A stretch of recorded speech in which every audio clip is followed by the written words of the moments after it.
ដោយសារកាលពីមុនរដូវកាល Covid វិស័យដីធ្លីគឺមានការផុសផុលខ្លាំងប៉ុន្តែបន្ទាប់ពី Covid មករហូតមកដល់បច្ចុប្បន្ននេះគឺវិស័យដីធ្លីមានការធ្លាក់ថមថយខ្លាំងមែនទែនហ្នឹងហើយអញ្ចឹងសួរថាតើយើងគួរតែវិនិយោគលើវិស័យដីធ្លីធំនៅតាមបណ្ដាខេត្តទៀតដែរឬមួយក៏យ៉ាងណាបាទចំពោះខ្ញុំផ្ទាល់គឺខ្ញុំនៅតែលើកទឹកចិត្តឲ្យបងប្អូនវិនិយោគទិញដីធំនៅតាមបណ្ដាខេត្តទៀតអញ្ចឹងប៉ុន្តែខ្ញុំលើកទឹកចិត្តបែបនេះថាបើបងប្អូនទិញដីត្រូវទិញហើយកែច្នៃអភិវឌ្ឍកុំទិញយកមកទុកចោលត្រូវទិញកែច្នៃទៅជាប្រភេទដីកសិកម្មទៅជាយើងដាំដំណាំអីផ្សេងដើម្បីបង្កើនប្រភពចំណូលណាកុំទិញទុកចោលបើយើងទិញយើងកែច្នៃទៅជាដីកសិកម្មទៅជាដីឧស្សាហកម្មទៅជាដីកសិដ្ឋានអីផ្សេងទៅអាហ្នឹងទើបជាប្រសើរពីព្រោះអីបច្ចុប្បន្នតម្រូវការហិរញ្ញវត្ថុគឺមានបានថាតម្រូវការខ្ពស់ខ្លាំងមែនទែនដោយសារមនុស្សម្នាក់ហ្នឹងកំពុងតែខ្វះខាតលុយច្រើនអញ្ចឹងបើយើងទិញដីឲ្យយើងទុកចោលគឺពិតជាការខាត់បងខ្លាំងមែនទែនយ៉ាងហោចណាស់ក៏យើងអាចទិញដីហ្នឹងហើយយើងជួលទៅឲ្យខាងកសិករនានាដែលគាត់ត្រូវការដាំដូចជាដំឡូងដូចជាតាមអីផ្សេងដំណាំអីផ្សេងដែលតម្រូវការនៅលើទីផ្សារហ្នឹងអញ្ចឹងទិញដីខ្ញុំលើកទឹកចិត្តទិញឲ្យទិញដីណាដែលអាចកែច្នៃអភិវឌ្ឍបានទោះជាយើងដាំទៅជាប្រភេទដំណាំអីផ្សេងអាហ្នឹងក៏ជាហៅជាការអភិវឌ្ឍហៅជាការធ្វើឲ្យដីនោះមានសម្រស់ធ្វើឲ្យដីនោះទទួលបានប្រភពចំណូលដែរអញ្ចឹងខ្ញុំនៅតែលើកទឹកចិត្តឲ្យបងប្អូនអភិវឌ្ឍហើយនឹងវិនិយោគជាមួយនឹងវិស័យដីធ្លីទៀតអញ្ចឹងពីព្រោះថាបើបងប្អូនមានដីធ្លីកម្រធ្លាក់ដាំក្បាលចុះដូចឧទាហរណ៍ឥឡូវបើយើងធ្វើអាជីវកម្មអីមួយបើសិនជាខាតបង់ពេលខ្លះអាចនឹងខាតបង់លុយកាត់ខាតបង់ពេលវេលាទាំងអស់តែចំពោះដីធ្លីវិញកុំបារម្ភរឿងខាតបង់ទិញហើយអត់កម្រនឹងខាតបង់ណាស់អ្វីត្បិតតែតម្លៃវានៅត្រឹមតែទៅមុខបន្តិចអនាគតគឺនឹងផ្ដល់ផលប្រយោជន៍យ៉ាងធំធេងមកឲ្យយើងហើយទន្ទឹមនឹងទៀតសោតនៅពេលដែលយើងទិញហើយយើងយកមកធ្វើជាចម្ការឬមួយក៏ធ្វើជាកសិដ្ឋានបាទយើងដាំដុះអីនានាហ្នឹងយើងបង្កើតប្រភពចំណូលបច្ចុប្បន្នហ្នឹងទៅហើយនៅថ្ងៃអនាគតដីនោះអាចធ្វើឲ្យយើងឡើងថ្លៃឬមួយក៏អាចធ្វើឲ្យតម្លៃដីហ្នឹងឡើងថ្លៃខ្លាំងធ្វើឲ្យជីវិតរបស់យើងប្រសើរឡើងថែមទៀតផងអញ្ចឹងការទិញដីធ្លីទុកគឺកម្រនឹងជាការខាត់បង់ណាលើកលែងតែយើងឧទាហរណ៍ឥឡូវយើងទិញលក់យើងបានថាយើងទិញត្រូវការលក់ប្រញាប់ទិញត្រូវការលក់ប្រញាប់ខ្ញុំគិតថាបច្ចុប្បន្ននេះបងប្អូនកុំទាន់ពីព្រោះអីបើសិនជាបងប្អូនទិញលក់បច្ចុប្បន្នហ្នឹងទិញហើយអាចលក់ចេញលក់អត់ងាយចេញទេបាទដោយសារបច្ចុប្បន្ននេះអ្នកលក់ច្រើនតែអ្នកទិញមានតិចបាទអញ្ចឹង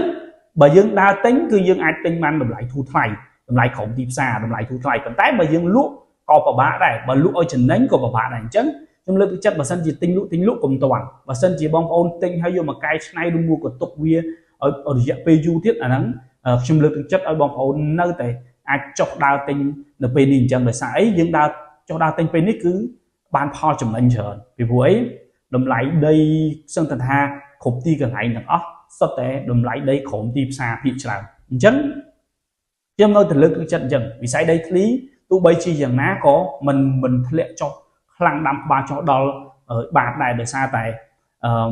លើកលែងតែប្រទេសមានសង្គ្រាមឬមួយក៏ប្រទេសពិភពលោកអីផ្សេងមានបញ្ហាសង្គ្រាមធំដុំខ្លាំងដែលធ្វើឲ្យប៉ះពាល់ដល់សេដ្ឋកិច្ចរាប់សិបឆ្នាំណាបាទអញ្ចឹងវាអាចនឹងមានបញ្ហាតែបើសិនជាប្រទេសមានសន្តិភាពប្រទេសជាតិពិភពលោកមានសន្តិភាពអញ្ចឹងដីធ្លីកម្រនឹងថយចុះឬមួយក៏ដីធ្លីកម្រនឹងអស់តម្លៃណាអញ្ចឹងខ្ញុំនៅតែលើកទឹកចិត្តឲ្យបច្ចុប្បន្នហ្នឹងបងប្អូនអាចទិញដីយកមកអភិវឌ្ឍយកមកកែច្នៃបណ្ដាសិនទៅយើងរងចាំបន្តិចទៀតដីធ្លីនឹងឡើងថ្លៃទៅវិញហើយដោយសារតែតម្រូវការក៏កាន់តែកើនឡើងដែរតាក់ទងពីកសិកម្មបើយើងនិយាយថាទោះបីជាវិនិយោគិនបរទេសនានាមិនចូលមកក៏ដោយប៉ុន្តែតម្រូវការកសិកម្មនឹងកើនឡើងម្ដងបន្តិចពីមួយថ្ងៃទៅមួយថ្ងៃហើយរដ្ឋាភិបាលក៏កំពុងតែព្យាយាមធ្វើហេដ្ឋារចនាសម្ព័ន្ធឲ្យកាន់តែល្អប្រសើរទៀតអញ្ចឹងវាជាផ្លូវមួយដែលធ្វើឲ្យវិស័យដីធ្លីនៅតាមបណ្ដាខេត្តដីធ្លីធំដីធ្លីកសិកម្មហ្នឹងក៏កាន់តែកើនឡើងម្ដងតិចដែរយើងអត់អាចកើនឡើងដោយការជំនាន់មុនរដូវកាល Covid ទេដោយសារតែមុនរដូវកាល Covid ហ្នឹងការកើនឡើងតម្លៃដីធ្លីហ្នឹងវាជាការកើនឡើងយ៉ាងគំហុកដោយសារតែវិនិយោគិនចិនច្រើនចូលមកក្នុងស្រុកយើងហើយបោះលុយច្រើនបោះទុនច្រើនក្នុងការទិញដីធ្លីទិញអាគារទិញខុនដូទិញអីផ្សេងឬមួយក៏វិនិយោគលើកន្លែងណាអញ្ចឹងទៅធ្វើឲ្យប្រជាជនយើងជ្រើមជ្រួលបាទធ្វើឲ្យអ្នកវិនិយោគយើងជ្រើមជ្រួលអញ្ចឹងចេះតែជំរុញតម្លៃដីកើនឡើងទៅ ហើយវាកើនឡើងខ្លាំងពេកវាលើសពីកម្រិតណាដល់ពេលអញ្ចឹងទៅសឹងថា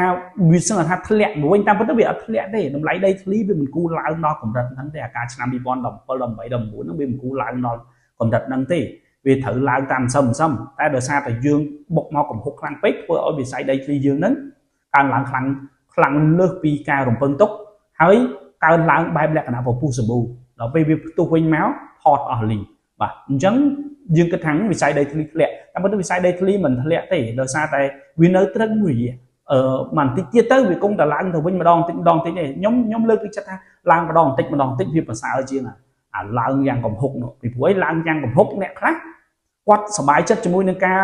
លក់ដីត្រូវប៉ាន់អីហ្នឹងគាត់អត់យល់ពីការប្រើប្រាស់លុយទេគាត់ចាយលុយខ្ជះខ្ជាយគាត់ប្រើលុយហ្នឹងទៅលើរឿងខុសអីជាច្រើនប៉ុន្តែបើសិនជាគាត់បើសិនជាវិស័យដីធ្លីនេះឡើងសឹមវាអត់មានអាការធ្វើឲ្យប្រជាជនគាត់ជ្រើមជ្រួលគាត់អត់យល់ដឹងពីការប្រើប្រាស់ហិរញ្ញវត្ថុហ្នឹងក៏វាមិនសូវមានជាការកើតឡើងច្រើនដែរអញ្ចឹងហើយវិស័យដីធ្លីគួរតែឡើងម្ដងតិចទៅតាមការអភិវឌ្ឍរបស់ប្រទេសទៅតាមការអភិវឌ្ឍរបស់ប្រជាជនយើងហ្នឹងតាក់ទងពីការធ្វើកសិកម្មពីព្រោះអី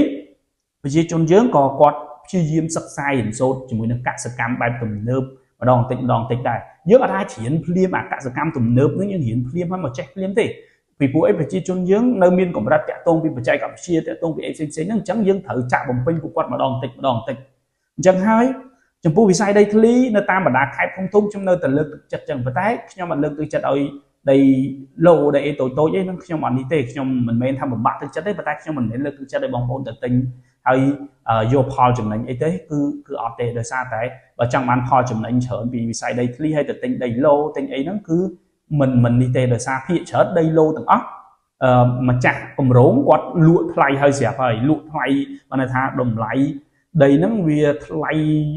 គុណនឹង4គុណនឹង5គុណនឹង10ហើយបានថាដីលក់បច្ចុប្បន្នតម្លៃហ្នឹង5ឆ្នាំក្រោយទៅអាចដល់តម្លៃហ្នឹងតែគេលក់មុនហើយស្រាប់ហើយអញ្ចឹងយើងចង់បានផលចំណេញក៏មិនងាយដែរតែខ្ញុំលើកទឹកចិត្តឲ្យបងប្អូនដើរទិញដីនៅតាមបណ្ដាខេត្តទៅដោយសារដីនៅតាមបណ្ដាខេត្តច្រើនហើយទុក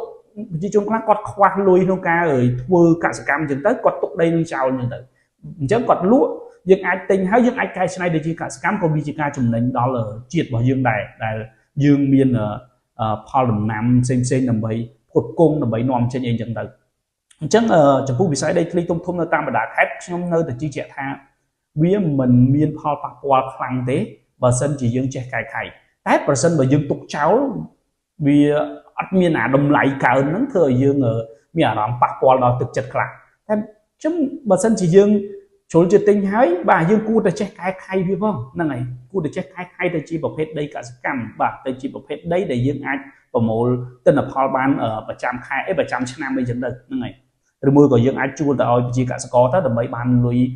ចំណូលប្រចាំឆ្នាំហើយប្រជាកសិករយើងក៏គាត់បានចំណូលពីការធ្វើដីនឹងដូចគ្នាបាទអញ្ចឹងបាទបើសិនជាបងប្អូនមានសំណួរផ្សេងៗតាក់ទងពីវិស័យដីធ្លីអាចចោទសំណួរសួរផ្ទាល់តែម្ដងទៅដើម្បីខ្ញុំឆ្លើយផ្ទាល់ដោយសារតែ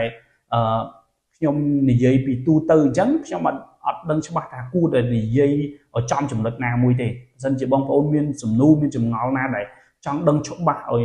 ខ្ញុំលើកយកមកនិយាយតែម្ដងអានោះខ្ញុំអាចselect យកសំណួរបងប្អូនហើយយកមកអង្គន់ទៅជាចម្លើយខ្លីៗដើម្បីចែកម្លែកប្រាប់បងប្អូនបាទអញ្ចឹងថ្ងៃនេះខ្ញុំសូមចែកម្លែកថាប៉ុណ្្នេះទេបាទសូមអរគុណ